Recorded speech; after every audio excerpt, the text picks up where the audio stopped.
What's good, YouTube? I'm joined by a familiar face here. Introduce yourself for my channel. JRB Jobber, or Jesse Barber. And he's already on the sideboard of, you can click his link. It's already over there on my YouTube, but I'll also put it below. And what did you top with?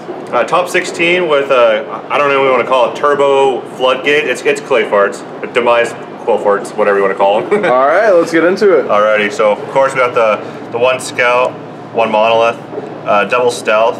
I did 3 Helix and 2 Carrier. I didn't do any more of the double tributes because I wanted to make sure that my Stormforth, I made deck one Stormforth I side to. I want to make sure that they're always live because I have their one monster. I need to have a single tribute, and having one of these and they have a Stormforth, you still lost. So you want to be able to have your Helixes, you want to have the Stormforth as live as possible.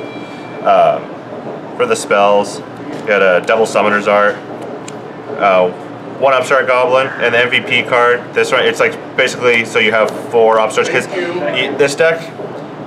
Basically, if you don't get a Demise or a Scout play going, or like say some like really good Floodgates in the opening hand, you lose. So you need to have that balance. So you have to have all this. That's what this draw power is all about. So those right there really helped. And then with the 3 Pot of Duality, 3 card Demise, this card's just nuts. So you just be able to get into it. So you be able to dig, and try to get to these your Scout play, whatever, and then just set up board, and then you just win. The one Sacrifice, the one Stormforth, and this card right here is just nuts. I couldn't believe it. I didn't get much play testing in before the event. And when I played against these like Burning Abyss, like a PK Fire, just activating that card, they just lose. They can't use their Graver for anything. This card right here is crazy good right now. For the trap cards, I did 2 Drowning Mirror Force. It worked pretty good against Cosmo, but most of the time what it did is they would just know that I had it down there and they just wouldn't push. So it actually really helped me out. Like, and I had a guy literally just pass turn like 4 turns in a row when I just bricked.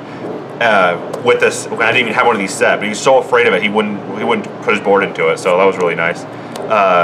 2 Strike, 2 Chaos Trap Hole. Basically, if you have this card set and you play against Monarchs, you just win.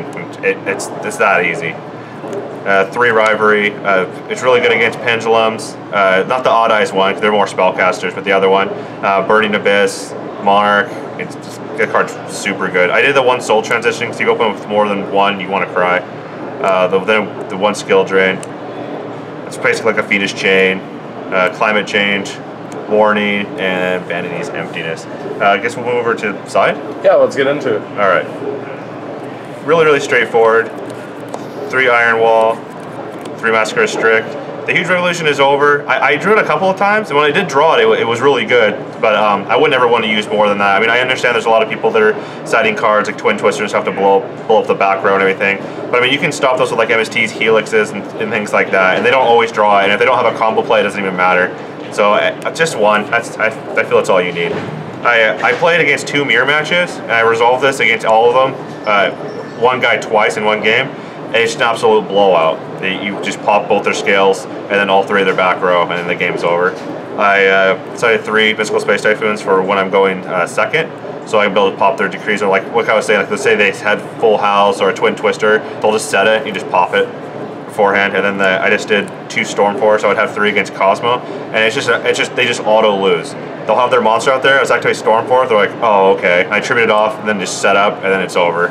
And then for the extra deck, I never went into it once, and Tyree stole some of my sleeves, but they got the giant hand. We'll just go through them. Yeah, these ones right here. Oh, my bad. It's all good. We're silencing? Yeah. Okay. These ones right here weren't sleeve, but I never went into it, but I wanted to have it there just in case you do go into it, because I mean, the deck can overlay, but you just don't, most of the time you don't need it because you have your back row, but it's nice to have it, because I mean, I even played it at locals, and I had to go into Castell. I forgot what he had. I think I had to get rid of a Royal Decree, and I ended up winning because of that Castell, so it's nice to have. And the Gaia Charger. I did the whole Utopias. This guy right here, because you can actually add the Scout on the end phase if you just wanted to overlay your monsters. And yeah, so that's it for the deck. And did you actually ever go in the extra deck? The whole event, no, not even once. Oh, it's amazing. Only at my locals did I ever have to go into it. And so did you have any notable rounds or really cool plays that happened during the day? Basically, the most notable one was today. I was talking about that Stormforth, and I was able to MST his back row, and because of the Stormforth, he just lost. I had a Stormforth set, and then activate Card of Demise and draw onto it, and then set up my Floodgate, and he just auto blowout.